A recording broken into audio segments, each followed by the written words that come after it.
اللہ رب العالمین والصلاة والسلام علی صاحب الجود والعطا یعنی محمد مصطفیٰ وعلی آلہ واصحابہ اجمعین، اما بعد فاعوذ باللہ من الشیطان الرجیم، بسم اللہ الرحمن الرحیم۔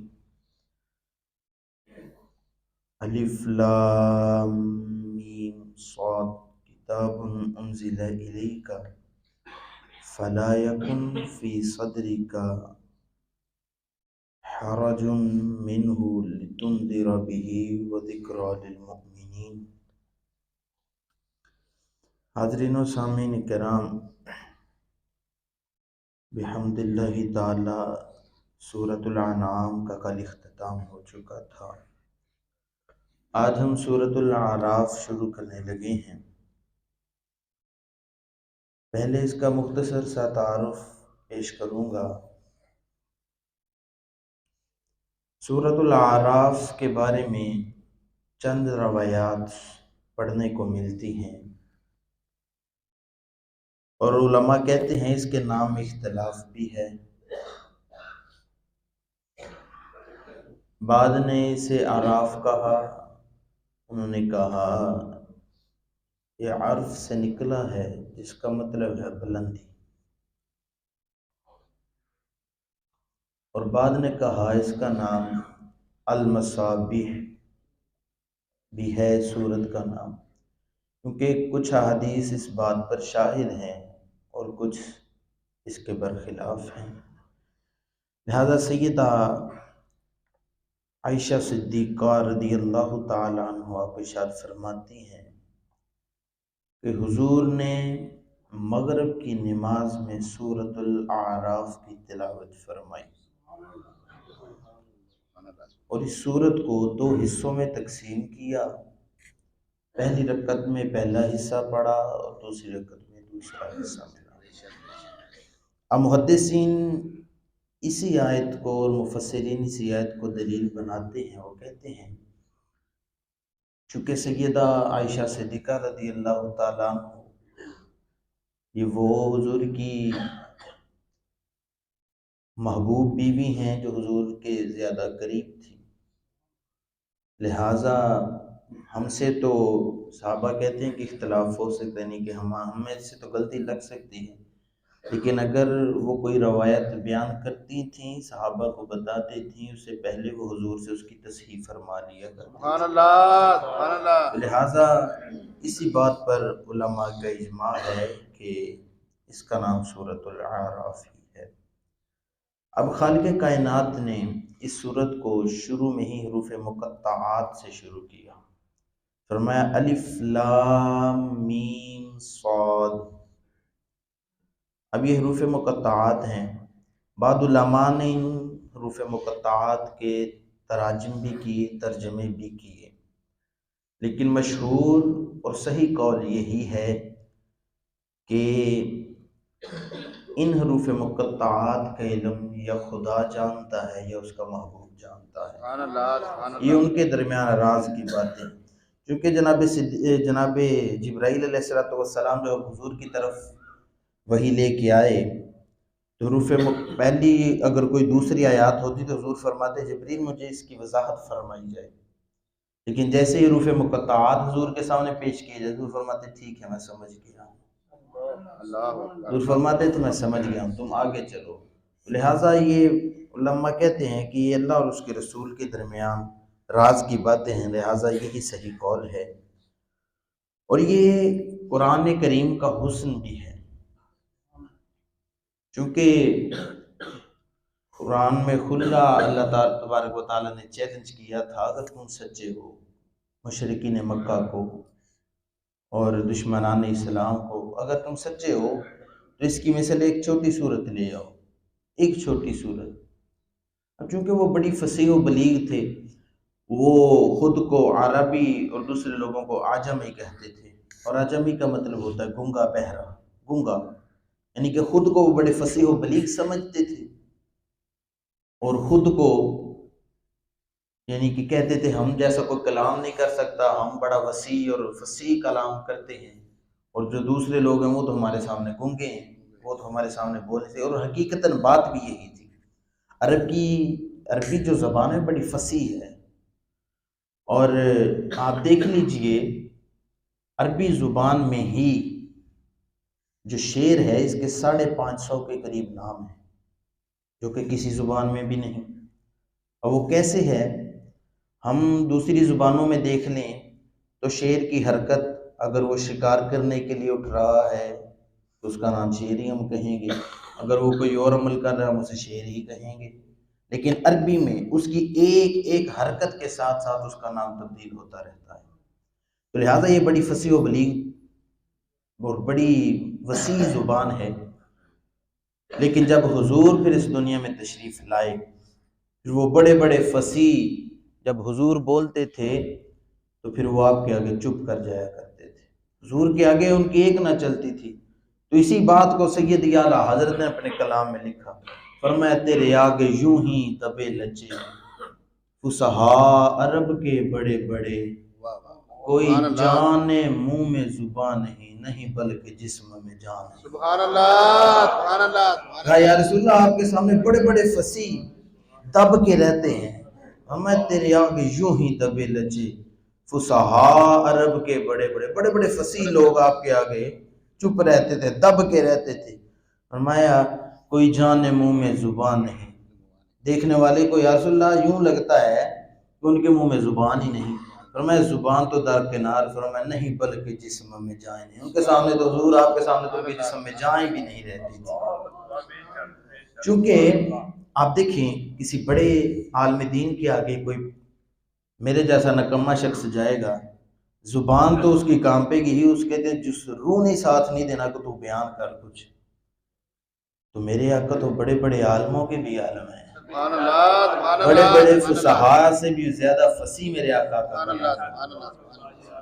اور صحابہ کہتے ہیں حضور کے کلام کا حسن یہ تھا کہ مختصر ہوتا تھا پر پر اثر ہوتا تھا۔ حضور بہت کم کلام کرتے تھے لیکن فصیح کلام کرتے تھے۔ بے شک، بے شک۔ اب یہ الف لام میم صاد اس کو ذکر کیا، اب یہاں پہ بات یاد رہے، عرب میں ایک شخص ایسا بھی تھا، میں آپ کو عربی کی فصاحت بیان کرنے لگا، اور اس سے بعد لوگوں نے غلط روایات بھی بنوائیں، اور وہ اتنا فصیح شخص تھا کہ وہ کلام کرتا تھا تو گویا کہ یوں معلوم ہوتا تھا کہ جیسے حضور نے کلام کیا ہے، اتنا فصیح وہ شخص تھا، ایسا وہ کلام کرتا تھا، اتنا ستھرا وہ کلام کرتا تھا۔ اب جب ایسے لوگ آئے، چونکہ یہ حضور کے دور کے بعد آیا، یا حضور کے دور میں بھی پایا گیا لیکن اس کو شہرت حضور کے دور کے بعد ملی تھی، تو ممکن تھا کہ وہ قرآن میں ہیر پھیر کر سکتے ہیں، لہٰذا قرآن کے حسن کو بڑھاتے ہوئے اور اس کی سیکیورٹی کو بڑھاتے ہوئے اللہ رب العزت نے حروف مقطعات کو لکھ دیا، نہ کوئی ایسا کلام کر سکے گا، نہ کوئی اس کا جواب دے سکے گا۔ سبحان اللہ، سبحان اللہ۔ پھر آگے ارشاد فرمایا کتاب انزل الیک فلا یکن فی صدرک، فرمایا محبوب یہ کتاب ہم نے آپ کی طرف اتاری ہے، فی صدری کا حرج منہ، جو تمہارا جی اس سے نہ بھرے، یعنی کہ اس کی تبلیغ سے کہیں آپ کا جی نہ بھر جائے، منہ لتنذر بہ وذکری للمؤمنین، اس لیے تم اس سے ڈر سناؤ اور مسلمانوں کو نصیحت۔ اب فرمایا محبوب ہم نے یہ کتاب آپ پر نازل کی، اور آگے ارشاد فرمایا کہیں سے آپ کا جی نہ بھر جائے۔ اب اس سے کیا مراد ہے؟ علماء فرماتے ہیں کہ حرج جو ہے اس کی جب آگے انہوں نے تفاسیر کی، اس کا مطلب کہتے ہیں کہ اس کا مطلب یہ ہے کہ حضور کو رب نے فرمایا محبوب اس کی اشاعت سے، اس کی تبلیغ سے آپ کا دل بھر جانے کا مطلب یہ ہے، جی بھر جانے کا مطلب یہ ہے کہ جب آپ کفار کو دعوت دیں گے، دیکھیں آپ ایک کسی کو نصیحت اور وصیت اچھے طریقے سے کر رہے ہیں اور صحیح کلام میں کر رہے ہیں اور صحیح طریقے سے اس کو گائیڈ کر رہے ہیں، اور وہ شخص آپ کا صرف مذاق ہی نہیں اڑاتا، آپ جو گائیڈنس لے کے اس کے پاس جا رہے ہیں وہ اس کی بھی دھجیاں اڑاتا ہے۔ اب بندے کو دوہرا غصہ آتا ہے کہ یار میں اتنی محنت کر رہا ہوں، یہ آگے سے مذاق کر رہے ہیں۔ تو فرمایا محبوب آپ نے اس بات کی فکر نہیں کرنی، باری تعالیٰ کیوں؟ فرمایا سم بکم عمی فہم لا یرجعون، فرمایا ہم یہ نہ سنتے ہیں، یہ بہرے ہیں، گونگے ہیں۔ اور بعض جگہ فرمایا ختم اللہ علی قلوبہم وعلی سمعہم، فرمایا ہم نے ان کے دلوں پر مہر لگا دی نہ، یہ فرمایا ختم اللہ علی قلوبہم وعلی سمعہم، ان کے سننے پر بھی مہر لگا دی۔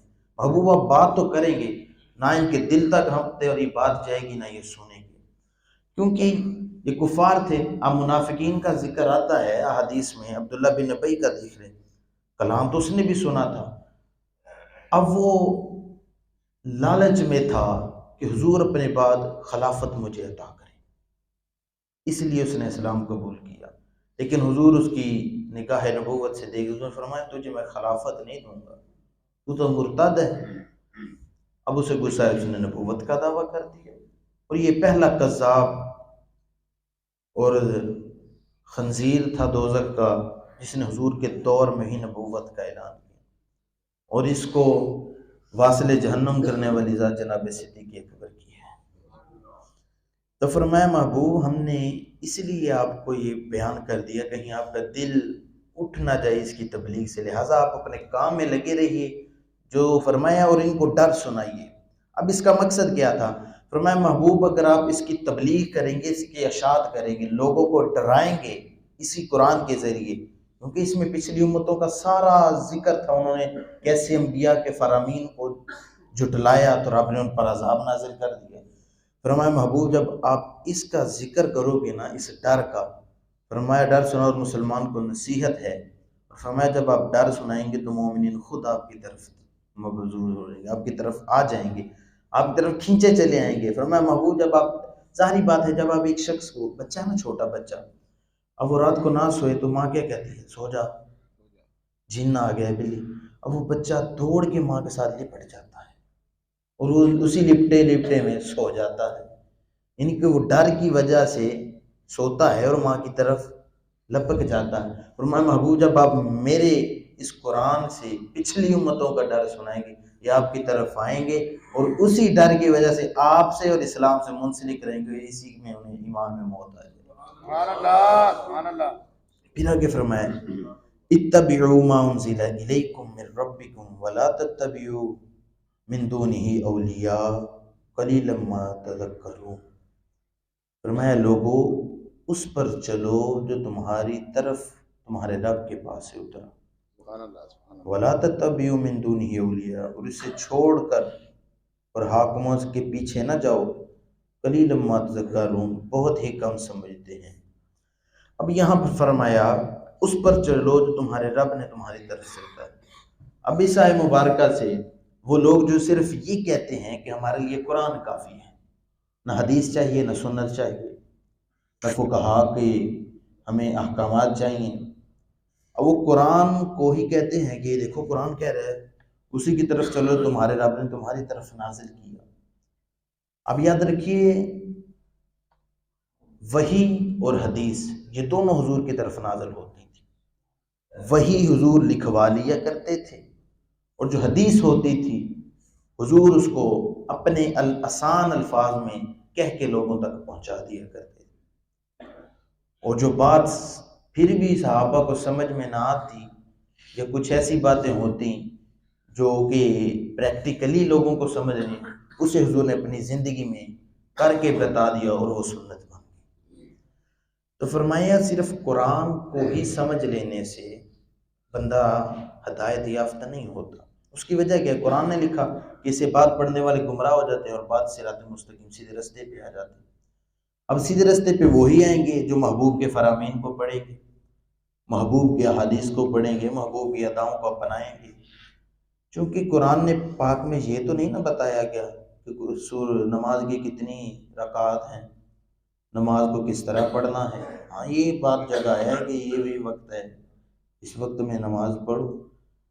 اب نماز میں یہ قرآن میں یہ بھی نہیں آیا کہ 7 چکر ایسے لگانے طواف کے، پھر آپ نے اب زمزم پینا، پھر یہاں جانا، یہ تو نہیں لکھا، وضاحت کے ساتھ کہیں بھی نہیں ملتا۔ یہ کہاں سے ملے گا؟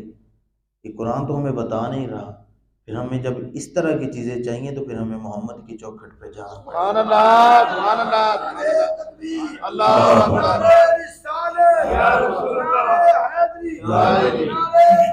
اکبر سرکار کی آمد سرکار کی آمد کی آمد دلدار کی آمد مرحبا یا مصطفیٰ مرحبا یا مصطفیٰ. اب اسی آیت مبارکہ کو اگر دیکھیں تو رب نے یہی نہیں کہا صرف اسی قرآن سے پڑھنا نہ اور کوئی چیز نہ پڑھنا. یہ تو قرآن نے کہا ہے، اس نے کہا یہ ایک سگنل ہے آپ کو صراط مستقیم پہ لے کے جانے. یہ جس قافلے نے آپ کو صراط مستقیم کی طرف میری طرف لے کے آنا ہے یہ وہ قافلہ ہے. تو قافلے کا سردار میرا محمد ہے. سبحان اللہ سردار کے امیر قافلے کے امیر کی پیروی کریں گے تو بندہ سے منزل تک پہنچتا ہے. سبحان اللہ. کیونکہ قرآن میں اللہ رب العزت نے ارشاد فرمایا قل ان کنتم تحبون اللہ فاتبعونی یحببکم اللہ. فرمایا محبوب نے فرمائیے قل ان کنتم تحبون اللہ، اگر تم اللہ سے محبت کرتے ہو فاتبعونی، میری اتباع کرو. ظاہری بات ہے جس نے قرآن کو ماننا ہے اس نے اللہ سے اتباع کرنی ہے، اس سے محبت ہے تو پھر ہی وہ قرآن کو مان رہا ہے. فاتبعونی فرمایا محبوب نے فرمائیے کہ میری اتباع کرو. یحببکم اللہ، اللہ تم سے محبت کرے. تو لہٰذا محبوب کی ذات سے محبت یہ ایمان ہے. سبحان اللہ. اور یاد رکھیے میں اکثر کہا کرتا ہوں نہ نماز کا نام ایمان ہے، مولوی نے امت کو گمراہ کر دیا. نہ نماز کا نام ایمان ہے، یہ تو اسلام کے جز ہیں.